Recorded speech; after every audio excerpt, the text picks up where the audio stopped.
Είμαστε οι φίλοι και οι φίλες της οικογένειας του Μπάμπη Φούφα, της Σοφίας Πελαγίδη και της Μαρίας Φούφα. Είμαστε οι φίλοι και οι φίλες του Πίνδος Resort. Είμαστε οι φίλοι και οι φίλες των βουνών της Πίνδου, που αυτή η οικογένεια μας έκανε και αγαπήσαμε. Μια οικογένεια που λατρέψαμε και την κάναμε δική μας. Η πυρκαγιά της 11ης Δεκεμβρίου τους άφησε βαθιά πληγωμένους. Και εμάς μαζί τους. Ήταν και για μας σαν να χάσαμε μια γωνιά του σπιτιού μας. Σκεφτήκαμε ότι υπάρχουν κι άλλοι σαν και εμάς. Έχουμε συναντηθεί με χορούς και με τραγούδια στις υπέροχες μουσικές βραδιές που οργάνωνε ο Μπάμπης. Και την άλλη μέρα το πρωί, στο πλούσιο μπουφέ της Σοφίας. Θυμάμαι την πρώτη φορά που ξύπνησα στο χώρο τους και βγήκα στο μπαλκόνι. Έκατσα, δεν ακουγόταν τίποτα και το μόνο που έκανα ήταν να μυρίσω τη φύση και το απέραντο πράσινο που είχε γύρω-γύρω. Σε μια εξόρμηση στα μαγικά βουνά της Ελλάδας, 12 φίλοι ανακαλύψαμε ένα μικρό διαμαντάκι, το Πίνδος Resort. Από την πρώτη στιγμή της γνωριμίας μας με τους ιδιοκτήτες, τον Μπάμπη, τη Σοφία και το μαράκι τους, νιώσαμε τη ζεστασιά, τη φιλοξενία και τη θετική τους ενέργεια. Γιατί λοιπόν η Σοφία και ο Μπάμπης? Γιατί είδα το πάθος στα πρόσωπά τους, γεύτηκα τη δημιουργία στα πιάτα τους και θέλω πίσω αυτή τη ζεστή γωνιά μες στο μαγικό δάσος.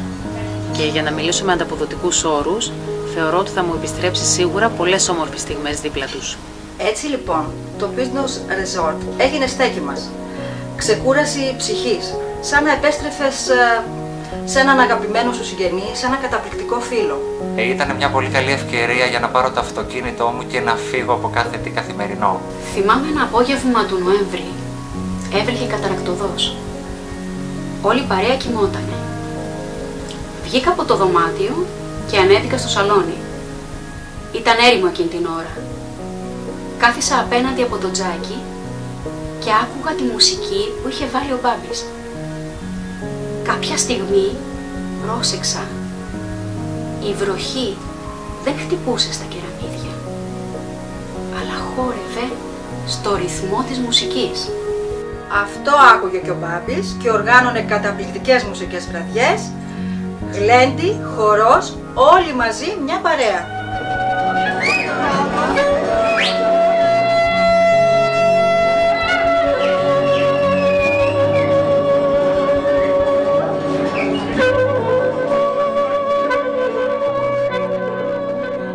Και τα μαγικά χεράκια της Σοφίας να δημιουργούν πρωτότυπα, πλούσια και καλομαγειρεμένα πιάτα.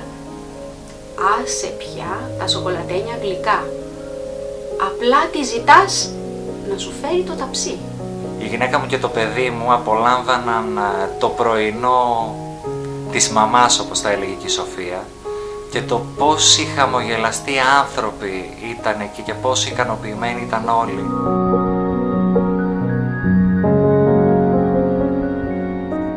Τώρα που αυτός ο χώρος όπως τον ξέραμε χάθηκε, τι θα λέγατε εμείς οι φίλοι που ανταλλάξαμε τηλέφωνα, ευχές στο Facebook και καλά να περάσετε στα live, τι θα λέγατε να τους βοηθήσουμε τώρα, να συνεισφέρουμε ώστε να ξαναφτιάξουμε όλοι μαζί το χώρο που έχασαν και γρήγορα, γιατί πότε θα ξανακάνουμε το επόμενο live, πότε θα ξυπνήσουμε το πρωί για να ξαναδούμε το δάσος και θα φάμε τις λιχουδιές της Σοφίας.